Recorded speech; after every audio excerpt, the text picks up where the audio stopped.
오늘 읽은 말씀을 가지고 최초의 성탄 예배자들이라 하는 제목으로 함께 은혜를 나누려고 합니다. 사람들은 항상 최초, 최고에 관심이 많습니다. 누가 최초로 달에 발을 디뎠을까? 누가 최초로 전기를 만들었을까? 누가 최초로 전화기를 만들었을까? 누가 최초로 비행기를 만들었을까? 요 컴퓨터를 사용하는 사람들은 컴퓨터가 얼마나 신기한지 몰라요. 누가 이 귀한 물건을 만들었을까? 스마트폰을 갖습니다만은요, 생각해 보십시오. 참 기똥차다 싶은 생각이 들 때가 많습니다. 물론 축적된 기술의 산물로서 그 모든 기술을 통합해서 만들었겠지만, 그럼에도 불구하고 획기적인 제품을 내놓을 때마다 우리가 참 번번합니다. 우리가 이런 것에 관심이 참 많아요. 그런데 예수 믿는 사람들은 좀 관심이 다른 데 있을 필요가 있을 것 같습니다. 그죠? 예수님이 사람의 몸을 입고 이 땅에 오셨을 때 누가 가장 먼저 예배했을까? 이런 관심을 한번 우리가 가져보면 안 되겠나 싶은 생각이 들어요. 여러분, 누구라고 생각되십니까? 대제사장, 제사장, 서기관들, 바리새인들, 종교 지도자들이 먼저 예수님을 예배했을까요?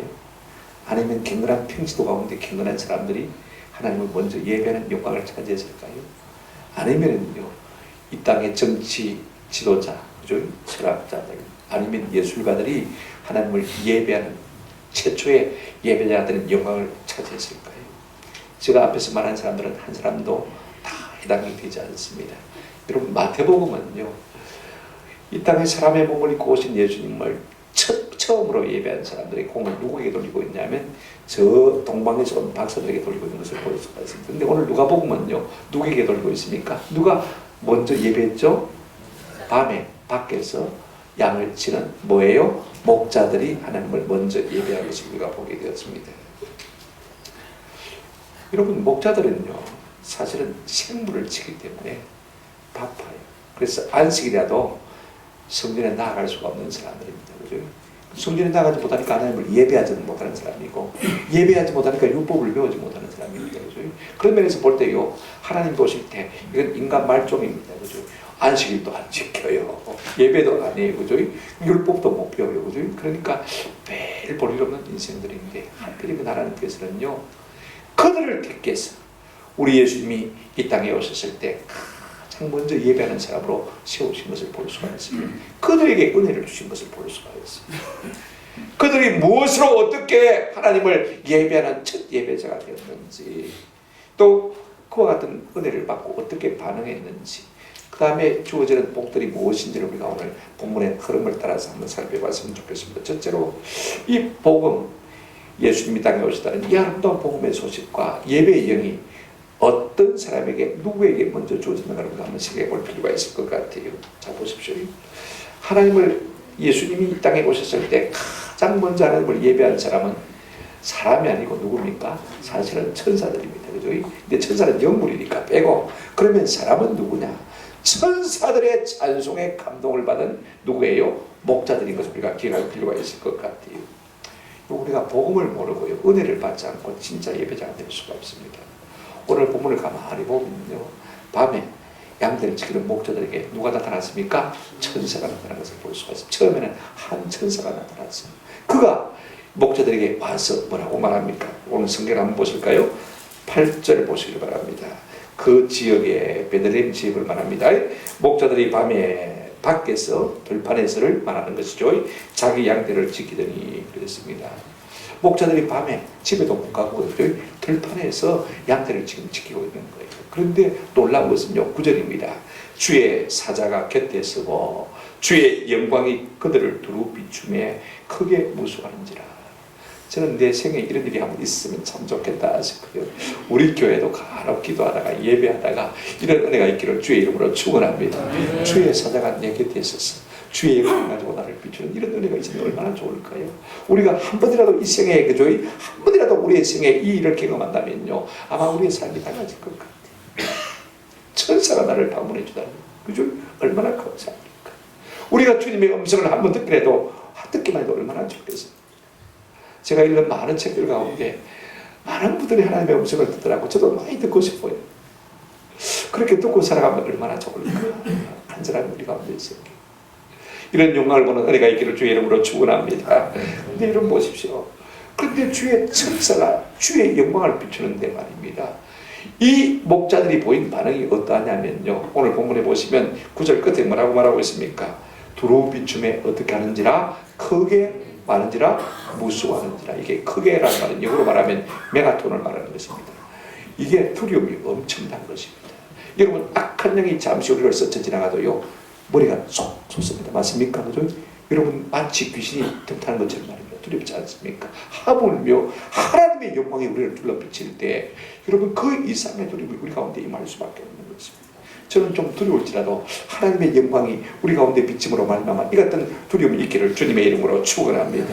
하나님의 영광을 보고 두렵고 떨지 않은 사람이 한 사람도 없습니다. 여러분, 이사야, 예레미야, 에스겔 다 하나님의 영광을 보고요, 다니엘도 마찬가지입니다만 한번 따라합시다. 죽은 자같이 되었습니다. 그렇게 경건한 사람들도 하나님의 영광이 그들을 덮으니까 압도하니까 말입니다, 죽은 자같이 온몸이 녹아내린 것을 볼 수가 있습니다. 이처럼 우리가 하나님의 영광을 보고 제대로 살 자가 없는 것입니다. 그래서 그들이 심히 두려워했습니다. 그런데요, 천사가 그들에게 뭐라고 말합니까? 자, 10절 한번 보시기 바랍니다. 천사가 이르되 무서워하지 말라. 무서워하지 말래요. 무서워하지 말란다고 해서 안 무서워할 수가 있습니까? 그죠? 그런데 여러분, 그 무서움을 극복할 수 있는, 상쇄할 수 있는 더 큰 힘이 우리 가운데 있으면요, 얼마든지 우리가 무서움을 극복할 수가 있는 것입니다. 그 다음 말씀이 참 중요합니다. 무서워하지 말라라고 말씀하시면서 뭐라고 말씀하고 있습니까? 보라, 내가 온 백성에게 미칠, 그 다음 큰 기쁨의 좋은 소식을 너에게 만다 전하노라. 여러분, 사람이 감히 하나님의 영광을 보고 두려워 떨지 않을 수 있는 사람이 누가 있습니까? 그러나 그것보다 더 큰 은혜가 우리 가운데 오게 되어지면요, 그 두려움을 이기고 상시하게 될 줄로 믿습니다. 우리 천사는 이렇게 말하고 있습니다. 온 세상에게 미칠, 그 다음에요, 큰 기쁨의 좋은 소식을 너에게 막겠다, 전하겠다 라고 말씀하고 있습니다. 여러분, 병든 자에게는 네 병을 고쳐주마는 소식이 가장 큰 소식입니다. 그죠? 죄인들에게는 어떤 소식이 가장 반가운 소식일까요? 네 죄가 뭐였다? 사함받았다는 것이 가장 좋은 소식일 것입니다. 내가 영죽을 인생에 되었을 때 내가 네게 구원자를 보내주겠다는 것이 가장 큰 기쁨의 좋은 소식입니다. 이 좋은 소식이 뭐냐? 구체적으로 이제 우리가 좀 생각할 필요가 있습니다. 여러분, 이 좋은 소식을 우리가 다른 말로, 한자로 말하면 복음이라, 복된 소식이라 말할 수 있는데, 이 복음의 핵심이 뭐냐? 11절 보시길 바랍니다. 오늘 다윗의 동네에 너희를 위하여 누가 나셨다고요? 구주가 나셨다. 너희를 구원할 주가 나셨다. 이렇게 선포하고 있는 것을 볼 수가 있습니다. 죄와 사망과 사단의 권세에서 우리를 구원하실 구주가 나셨다, 오셨다, 그 말씀인 것입니다. 여러분, 인간의 모든 두려움을 상쇄할 수 있는 큰 기쁨의 좋은 소식이 무엇입니까? 우리를 영죽을 지어서 구원할 우리 주 예수 그리스도, 그분이 이 땅에 오시다는 소식이야말로 가장 복된 소식인 줄로 믿습니다.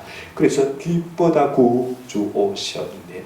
우리의 구원자가 오셨으니까 우리가 기쁠 수밖에 없는 거예요. 어떤 두려움도 극복할 수 있는 이 은혜 하나님께서 주신 것을 우리가 볼 수가 있습니다. 그런가 하면 복음의 내용이 무엇입니까? 자, 보십시오.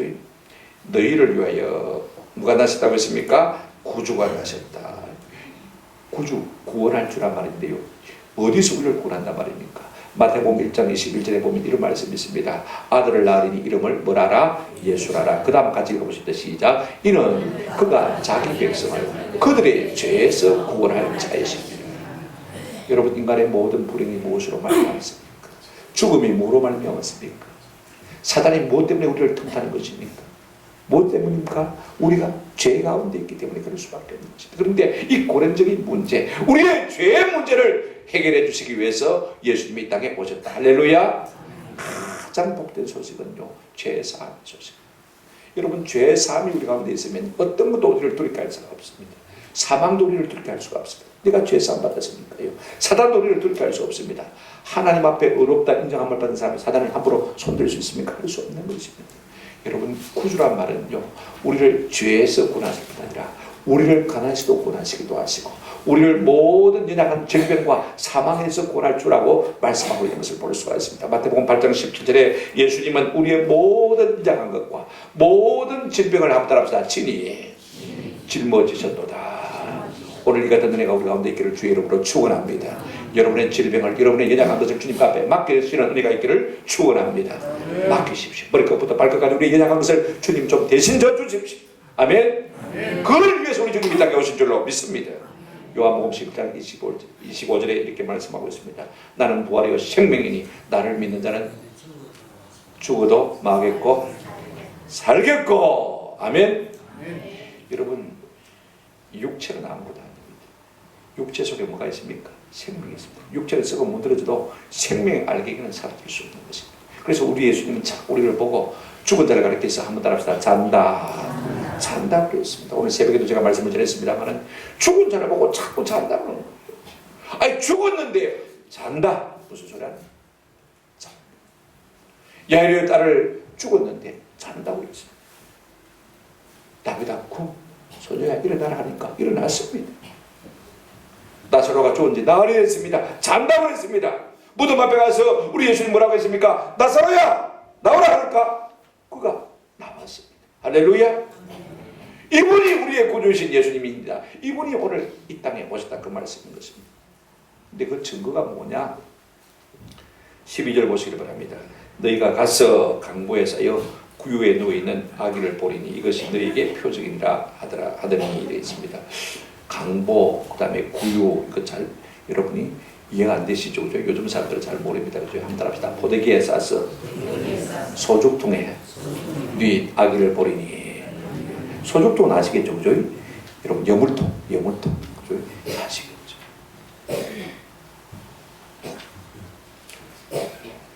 이 목자들이 베들레헴에 가서 예수님이 어디 있는가 찾아 헤맬 필요가 없습니다.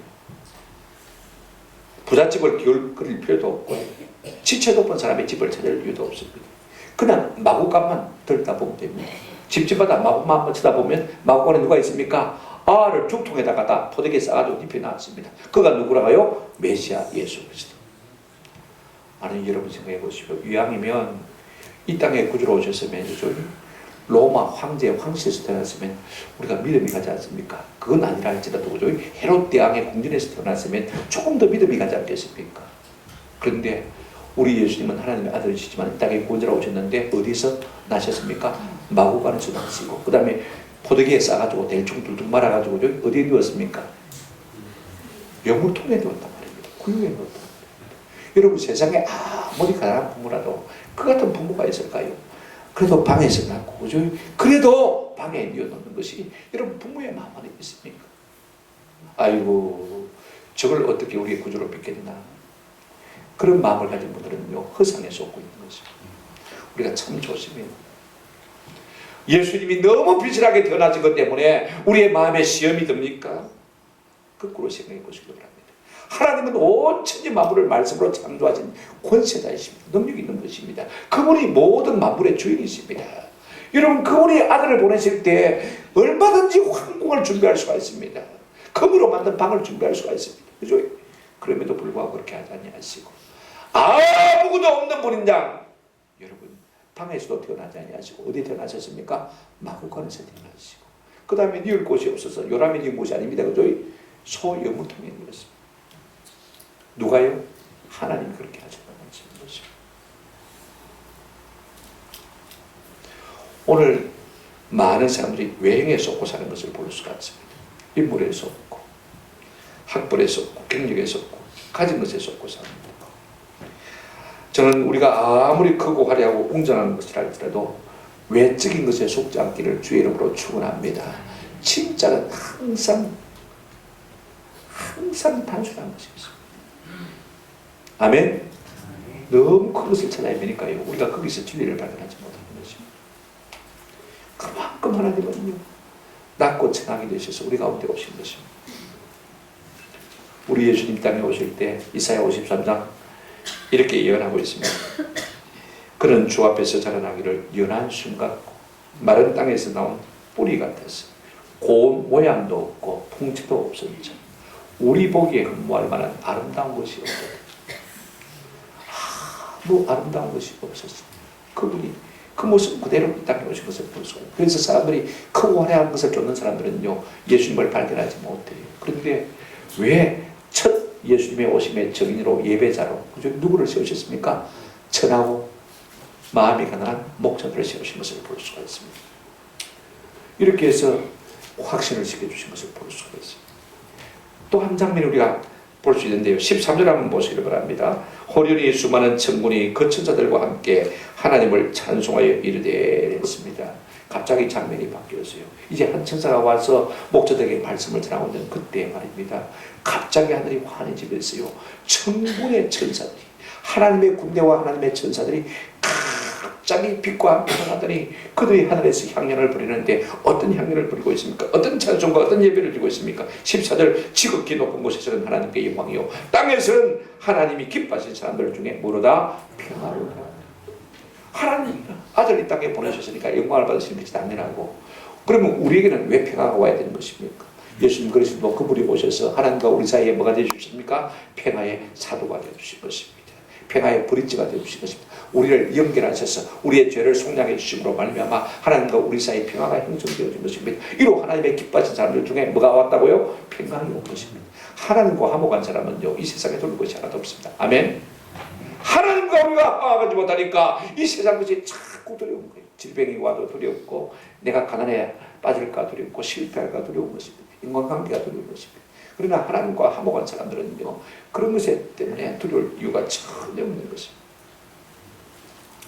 저들은 우리 예수님이 이 땅에 오신 것을 찬양한 것을 볼 수가 있습니다. 인류 구원을 위해서 예수님이 이 땅에 오시면요, 하나님도 천사도 온 우주도 바라는 것이었습니다. 하나님이 계획하신 것을 때가 참에 이제 그때 이루신 것을 우리가 보게 되었습니다. 그런데 한 가지 궁금한 것이 있습니다. 왜 하필이면 들에서 양을 치는 목자들입니까? 그들이 왜 처음 복음을 받고 왜 그들이 처음 예배자가 된 것인가 하는 것입니다. 우리가 목자를 생각하면요, 상당히 좀 낭만적으로 생각할 수가 있습니다. 그죠? 밤에 모닥불을 피워놓고 거기서 기타를 치면서 노래를 부르면서, 그죠? 밤하늘의 별들을 바라보는 아주 목가지고 낭만적인 모습을 연상해 볼 수가 있습니다만은요, 그러나 사실은 그런 것이 있다고 합니다. 목자의 현실은 그렇지가 못했습니다. 가장 그 당시에 신뢰받지 못한 계층의 사람이 누구냐면 바로 이 목자들이었습니다. 아예 멸시를 받는 사람들이었습니다. 생각해 보십시오. 직업상 이를 반 전전판으로 옮겨 다녀야 되지 않습니까? 그러니까 안식일이 되어도 회당에 나갈 수 있습니까? 없습니까? 못 나갑니다. 하나님을 예배하지를 못해요. 하나님의 말씀, 율법을 배우지를 못합니다. 그러니 율법에 무시하고 지 생각대로 본능대로 살 수밖에 없는 사람들이 있습니다. 늘 두드리 생활하니까 말입니다. 한 곳에 정착해 있으면 사람들을 알고 조심하게 됩니다만은요, 아는 사람이 없으니까 내 마음대로 해요. 아무데나 가서 오줌 누고 말입니다. 그죠? 기그레식 하게 되는 것을 우리가 볼 수가 있습니다. 그러니까 그 당시에 이 목자들이라고 하면요, 세상 사람들에게서 인정을 받지를 못했어요. 어떤 면에서 특별히 인정을 못했냐면요, 니것 내것 구별을 못한다는 것입니다. 몽고에서 선교하신 선교사님의 이야기를 들어보니까 몽고 사람들이 거의 다 유목민이라는 거죠. 가장 힘든 것이 무엇이냐면 교회는 나오는데 교회 재직이 되었는데 훔쳐가는 이 도둑질하는 것에서 꽂히기 어렵다는 것이, 그것 때문에 낙심만 가야 돼요. 교회 프로젝트가 필요해서 프로젝트를 살아오면요, 여러분 교회 누가 들어왔습니까? 다 예수님 사람이 들어왔죠. 그죠? 근데 금방 없어진다는 거예요. 휴대폰도 금방 없어진다는 거예요. 컴퓨터도 금방 없어진다는 거예요. 그 때문에 사역자들이 굉장히 낙심할 때가 많은 거예요. 왜? 오랜 유목민 생활을 했으니까요, 이 풍습이 없어지지 않는다는 거예요. 그 때문에 인격마저도 갖겠습니다. 그래서 이 목자들은요, 부분에 섰을 때 어떤 자격이 없냐면 정인의 자격이 없습니다. 네 말을 못 믿겠다. 그런 분위기가 어때요? 그럼에도 불구하고 우리 하나님께서 그들을 찾아가셔서 천사들을 통해서 복음을 제시하시고 그들로 하여금 예배자가 됩니다. 나누신 것을 볼 수가 있습니다. 여러분, 여기 하나님의 사랑과 하나님의 은혜가 있는 것을 볼 수가 있습니다. 하나님은 좋은 조건에 있는 사람을 골라서 우리를 하나님 예배하게 하신 것이 아닙니다. 못나고 부족한 우리를 불러서 하나님께서 은혜를 주셔서 우리로 하여금 하나님을 예배하는 사람이 되게 하신 줄로 믿습니다. 그래야 내가 없으면 없을 수가 없고, 누가 더 높임을 받습니까? 하나님 높임을 받는 것입니다. 여러분, 내가 죽으면 죽을수록, 내 심령이 가난하면 가난할수록 우리의 예배가 진실하고 참되고 그 예배가 하늘로 상달될 줄로 믿습니다. 내가 내내 하고 있으면요, 그 예배가 예배다워 될 수가 없는 것입니다. 큰 두 번째로 우리가 생각할 것은 이 예배의 영이 복음이지만 그들이 어떻게 반응했는가를 좀 생각해 보십시오. 여러분, 아무 보잘것도 인정받지도 못하는 세상의 법정조차도 그들을 목자들, 거절하는 목자들, 그들을 하나님께서 성탄의 첫 성탄의 정인으로, 그죠? 예배자로 하나님이 세우신 것 참 놀랍지 않습니까? 그런데 이런 은혜를 받은 이 목자들이 어떤 반응을 보이는지 한번 생각해 보십시다.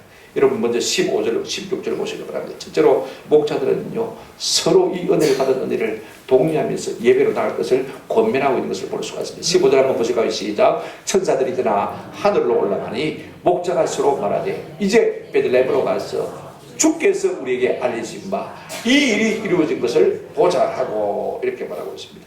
제가 번역을 했으면 천사들이 하늘로 드나 올라가자마자 사실 이렇게 해야 문법적으로 맞습니다. 올라가자마자 천사들이 이제 복음을 제시하고 예배의 영을 우리 가운데 부어주고 올라가자마자 천사들은 그 은혜에 불타가지고 말입니다. 어떻게 했습니까? 서로 권합니다. 자, 이제 우리가 베들레헴에 가서 주께서 우리에게 알리신 바 이 이루어진 일을 맞아 보자. 가서 아기 예수를 뵙자. 그 말인 것입니다. 여러분 참 중요합니다.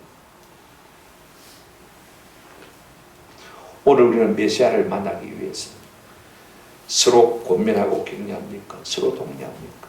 오늘 우리가 총력 출석줄을 지키고 있습니다만은요, 한 번이라도 다른 사람에게 오늘 꼭 나가야 된다고 전화한 사람이 있으면 내게 말씀드리면 제가 특별한 선물 하나 드리겠습니다. 여러분 신앙은요 내 속에만 품고 있는 것이 아닙니다. 내가 받은 은혜가 있으면요, 내 속에 불이 있으면요 반드시 다른 사람에게 권하고 격려할 수밖에 없습니다. 아멘. 그래야 내 신앙도 살고 저들의 신앙도 사는 것입니다. 신앙은 자꾸 말해요, 자꾸 고백해요, 자꾸 토속해요, 자꾸 간증해요. 그래서 그들이 빨리 지금 움직이기 시작한 것을 볼 수가 있습니다. 16절 보시기 바랍니다. 빨리 가서 마리아와 요셉과 그의 노인 아기를 마고 찾았어. 우리가 진리에 관한 문제, 은혜 받는 일에는요 늘 이래서는 안 됩니다. 아멘.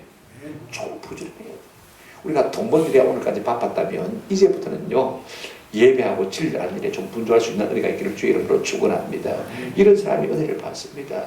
여러분 삭개오가 나무에 올라갔을 때 우리 예수님께서 나무 밑에 와서 삭개오를 보시고 오라고 말씀하셨습니까?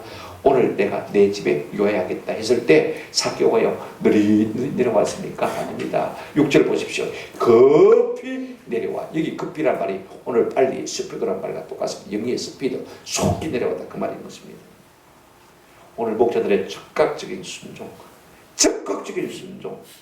참 중요합니다. 여러분 신앙의 문제예요. 믿음의 문제, 은혜의 문제는요 미루면 미룰수록 손해입니다. 아멘. 예배도요 내가 하고 싶을 때 가서 해버려야 돼요. 기도도 내가 하고 싶을 때 가서 해버려야 돼요. 어디든지 무릎을 꿇고 기도해버리면요 하나님께서 더 큰 은혜를 우리 가운데 주실 줄로 믿습니다. 그들은 이 말을 듣고 앉아서 토론하지 않았습니다. 어떻게 할까 일어나지 않았습니다. 무시하지도 않았습니다. 감동을 받은 대로 빨리 가서 하나님을 예배하기 위해서 힘쓴 것을 볼 수가 있습니다. 하나님이 가장 기뻐하는 사람이 어떤 사람입니까? 즉각적으로 순종하는 사람. 우리가 듣기는 쉬워도요 행동에 옮기기가 참 어렵습니다. 오늘날 많은 그리스도인들이 은혜를 받지 못하는 이유가 하나가요, 듣기는 듣는데 실제로 옮깁니까? 안 옮깁니까? 안 옮깁니다. 왜 우리의 예배에 감동이 없습니까? 왜 신앙에 매가지가 없습니까? 여러분 다른 데 있지 않습니다. 남한테 찾지 마시고 교회 구조에 찾지 마시고요. 가장 중요한 것은 내가 받은 말씀대로 살지 않기 때문에 예배에 매가지가 없는 것입니다. 맞습니까? 은혜가 없는 것입니다. 내가 작은 것 하나도 순종해 보시면요 내 마음에 남들은 몰라도 뭐가 있습니까? 기쁨이 있습니다. 은혜가 있습니다. 아멘. 오늘 이런 비밀이 우리 가운데 있고 이런 영적 체험이 우리 가운데 있기를 주의 이름으로 축원합니다. 이것이 쌓이면요 큰 은혜를 우리에게 다가오는 것을 볼 수가 있습니다. 그래 천사들이 전해준 이 소식을 이 목자들이 달려가서 전하는 것을 볼 수가 있습니다. 16절 빨리 가서 마리아와 요셉과 그의 노인 아기를 찾아서 17절 보고 천사가 자기들에게 이 아기에 대하여 말한 것을 많이 전했다 그랬습니다. 다른 번역에는 선포했다. 아니 베들레헴에 아기 낳은 집이 한두 집입니까? 어떻게 찾습니까? 그죠? 여러분 간단합니다. 아이를 갖다가 포대기에 싸가지고 어디 놓으시면 됩니까? 죽통에 놓으시면 됩니다. 그죠? 그거 찾기 쉽습니다. 그래 가서 빨리 가서 찾아서 보고 그 아이에 대해서 천사들이 말한 모든 것을 그 부모들에게 뭐 했다고 했습니까? 전했다. 아름다운 말로 전한 것이 아닙니다. 잘 포장해서 전한 것이 아닙니다. 목자들이 말을 잘하면 얼마나 잘하겠습니까? 날마다 양자들하고 같이 사는데 여러분 생각해 보십시오. 짐승하고 같이 살다 보니까 별 말할 것이 별로 없습니다. 그죠? 그러니까 말 별로 없다. 무직하게 천사들이 전해준 말 그대로 가서 전했는데요. 여러분 놀라운 것은 그들이요 은혜를 받은 것을 우리가 볼 수가 있습니다. 여러분 중요한 것은 우리가 받은 은혜대로 같이 전할 수 있는 은혜가 있기를 주의 이름으로 축원합니다. 감동하시는 분이 누구십니까? 하나님이신 것을 우리가 기억할 필요가 있을 것 같아요. 세 번째로 생각할 것은 이 목자들이 가서 순종하고 예배하고 받은 은혜가 무엇일까 하는 것입니다. 근데 한 개가 빠졌네요. 자, 보십시오. 20절 한번 보시기 바랍니다. 20절. 2장 20절. 목자들은 자기들에게 이르던 바와 같이 듣고 본 그 모든 것으로 인하여 누구에게요? 하나님 앞에 영광을. 하나님께서 이 은혜를 주신 것을 인하여서 뭐 했습니까? 경배하고 하나님 앞을 찬양하고 예배한 것을 볼 수가 있습니다. 하나님께서 우리에게 작은 은혜를 주실 때요, 할렐루야, 하나님 감사합니다, 그죠? 찬양하시기를 바랍니다. 어떤 분이 제게 자기 아들이 회계사 시험에 합격했다고 목사님 기도해 주셔서 감사합니다. 저는 구체적으로 기도를 못했고 자녀들이 조련사 잘 되기를 위해서 기도하고 있는데 고맙더라고요. 그래서 제가 듣고요, 바르게 말 못하고 하나님 참 감사합니다. 조그마한 기도도 들으시고 응답해 주셔서 하나님 감사합니다. 제가 잠시 그 전화를 놓고요, 그렇게 감사를 드렸어요. 그런데 제 마음속에 더 큰 감사가 자꾸 나더라고요. 감사합니다. 작은 기도 들으시고 응답해 주신 하나님께서 더 큰 것으로 들어주실 줄 믿습니다. 그래서 그 한 번의 기도로 끝난 것이 아니고 계속해서 그 아이를 위한 기도가 계속 되어지더라고요. 참 놀라운 거. 여러분, 우리가 작은 은혜도 기억하시고 하나님 앞에 감사하면요, 하나님께서 더 큰 은혜를 우리에게 주실 줄로 믿습니다. 세 번째, 여러분 중요한 것이 있습니다. 그러면 이들이 받은 복이 무엇인가? 그들은요, 목자들입니다. 안식일을 지키지도 못하는 사람들입니다. 그죠? 율법에 무지한 사람들입니다. 그런데 하나님의 천사를 통해서 그들에게 복음을 주시고 그 예배에 감동을 주고 은혜를 주셔서 그들이 예배자가 됐지 않습니까? 예배하고 돌아오면서 그들이 받은 복이 무엇이냐? 자, 여러분 보십시오. 한마디로 이렇게 한번 따라 하시면 좋겠습니다. 은혜를 받은 자는 은혜를 끼칩니다. 나는 몰라도 내가 은혜를 받은 사람은요, 누군가가 반드시 은혜를 끼칠 수밖에 없습니다.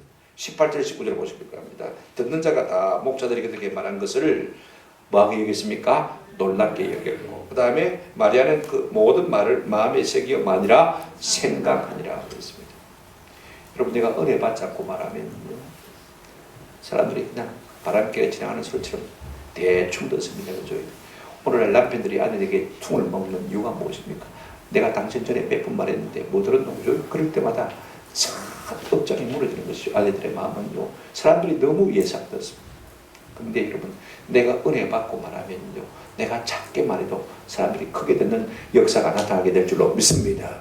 보십시오. 이 목자들이 빈진한 사람들 아닙니까? 법정에 가서 증인 자격이 있습니까? 없습니까? 내가 왜 저런만 말을 믿어야 되는데, 그죠? 다 그렇게 반응을 보일 수가 있습니다. 그럼에도 불구하고 이 사람들이, 들은 사람들이 어떻게 했습니까? 그 말을 어떻게 여겼습니까? 놀랍게 여겼다, 귀하게 여겼다. 은혜를 받고 우리가 전하면요, 내가 살살 말해도 그들이 크게 듣는 역사가 나타나게 될 줄로 믿습니다. 우리가 전도하려면 은혜 받고 전도해야 돼요. 그래야 사람들이 크게 들을 수 있습니다. 별말 아닌데도 불구하고 사람들이 희한하게 듣는 것입니다. 어떤 분은 전도하는데 말이죠, 이렇게 전도했대요.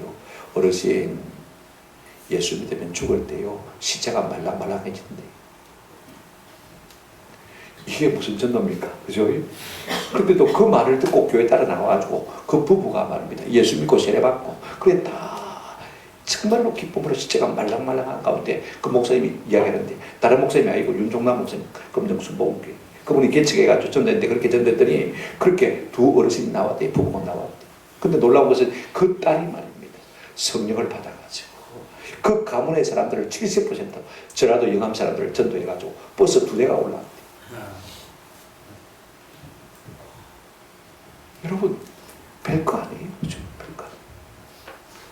내가 은혜 받고 말하면요, 나도 모르게 이 은혜가 사람들에게 크게 전복되는 역사가 나타나게 될 줄로 믿습니다. 은혜를 사모하십시오. 은혜를 사모. 더 놀라운 것은요, 마리아를 보실까요? 자, 19절을 보시기 바랍니다. 그런데 마리아는요, 이 모든 말을 마음에 새기어 뭐 했습니까? 생각입니다. 다른 사람들은 놀랄 뿐이지만요, 마리아는 그 말을, 목자들의 말을 마음에 깊이 새겨서 생각해야 합니다. 할렐루야. 우리가 하나님의 말씀을 듣고 자꾸 생각하고 생각하면 그 말씀이 우리 속에서 점점 커지는 것을 경험할 수가 있습니다. 아멘. 여러분 어디 가면 진공포장해 주잖아요. 그죠? 진공포장인데 공기를 싹 빼가지고 이불 같은 것도 싹 빼가지고 요만큼 만들어가지고 탁 줍니다. 그죠? 집에 와서 탁 펼치면 어떻게 됩니까? 커다란 이불 들으면서 볼 수가 있습니다. 하나님의 말씀도 꼭 구했습니다. 우리가요 그냥 슬빛 지나가 버리면요 별로 오래가 없어요. 이걸 읽고 묵상하면요 우리 가운데 크게 들려지는 역사가 나타날 줄 믿습니다. 제가 옛날에 신학대학원 다닐 때 데니스 레인이라고 하는 목사님에게서 설교학을 공부했는데요. 이분은 이렇게 해요. 예를 들어서 하나님을 가까이 하라. 그래야만 너희를 가까이 하시리라. 이 말씀 읽고 30분 동안 시간을 줄 테니까 이 말씀 속에서 다섯 가지 교훈을 끌어내라는 거예요. 처음에 30가지 중에서 가장 중요한 5가지를 끌어내라는 것입니다. 30분당 시간 줍니다. 여러분 한번 생각해 보십시오. 하나님을 가까이 하라. 그래야만 너희를 마시리라. 가까이 하시리라. 간단한 한 줄 말씀입니다. 30분 묵상할 게 뭐가 있어요? 여기서 30가지 진리를 발견해내고 그 중에서 5가지를 발표해라. 내 발표가 목적이 아니고 여기 함정이 있다는 거예요. 여러분 그 5가지 진리를 발견한 시간대가 언제냐? 자, 10분 만에 발견한 사람 손 들어보십시오. 한두 명 들어요. 20분 만에 발견한 사람 손 들어보십시오. 한 100명이 넘는데 한 10사람들. 25분 때 지나서 발견한 사람 손 들어보십시오. 나머지 사람들이 그게 다 속겠습니다. 하나님의 은혜의 말씀은요 금방 우리에게 진리로 다가오지 않습니다. 때로는 하나님의 말씀 앞에 기다리는 자가 그 말씀의 열매를 먹게 될 줄로 믿습니다. 자꾸 마음에 새기고 묵상해야 돼요. 그죠? 마리아처럼 마음에 새기고 묵상할 때 그 말씀이 내 속에서 구체적으로 실제로 다가올 수 있는 것입니다. 이 같은 은혜가 있기를 주의 이름으로 축원합니다. 잠언 8장 34절에 보시면 이런 말씀이 있습니다. 누구든지 내게 들으며 날마다 내 문 곁에서 기다리며 문 설주 옆에서 기다리는 자의 복이 있나니. 내 말씀 앞에서 기다리는 사람이 복이 있다고 했습니다. 그런 사람이 대저 나를 얻는 자는 생명을 얻고 여호와께 은총을 얻을 것입니다. 피상적으로 스쳐 지나가는 그 사람에게 하나님께서 은혜 주지 않는다는 것입니다. 어떤 사람에게 은혜 주시느냐? 말씀을 기다리는 자, 은혜를 기다리는 자, 그 자에게 생명을 주시고 은총을 준다. 할렐루야. 이런 은혜가 좀 있었으면 좋겠다 싶어요. 더 놀라운 것은요, 그들이 은혜 받고 돌아가는데 어떤 역사가 있습니까? 20절 보시면요, 목자들은 자기들에게 이르던 바와 같이 듣고 본 모든 것으로 인하여 하나님께 영광을 돌리고 한번 더 합시다. 찬송하며 돌아가니라. 그들이 돌아가는데도 불구하고 예배가 끝난데도 불구하고 뭐가 그치지 않습니까? 찬송이 그치지 않습니다. 여러분 언제 찬송의 영이 우리 가운데 터지는 것입니까? 예배를 통해서 은혜 받은 사람이 돌아가서도 집에서도 자꾸 찬송을 합니다. 맞습니까? 예배 은혜 받은 사람은요 성경 찬송 텔레비 교회에 올려놓고 일주일 내내 그들도 보지 않는 그런 사람이 아닙니다. 펴서 성경도 읽어드리고 펴서 찬송도 부르게 되어 있습니다. 아멘. 그러면 어떤 은혜가 우리 가운데 임하느냐? 어떻게 임하느냐? 하나님이 하신 크신 일에 우리가 감동이 되었을 때 은혜가 있습니다. 와, 놀랍다. 그 다음에 우리가 두 번째, 어떨 때 우리가 은혜 가운데 충만하게 되냐면 한번 답시다. 순종했을 때. 순종했을 때. 내가 작은 말씀에도 순종하면 하나님이 주십니다. 세 번째가 뭐냐면요. 한번 더 합시다. 바르게 예배했을 때 온전하게 예배했습니다. 나도 모르게 기쁨이 있습니다. 나도 모르게 감사가 있습니다. 나도 모르게 찬송이 있습니다. 저도 화가 난 일이 하나 있었어요. 5가지 항목을 딱 써서 전화해가지고 야 이 친구야 네가 한 일이 맞냐 가지고 메모를 딱 했어요. 그 순간 하나님께서 내 마음속에 말씀하시더라. 괜찮다. 기도해라. 내가 해결해 줄게. 기도해라.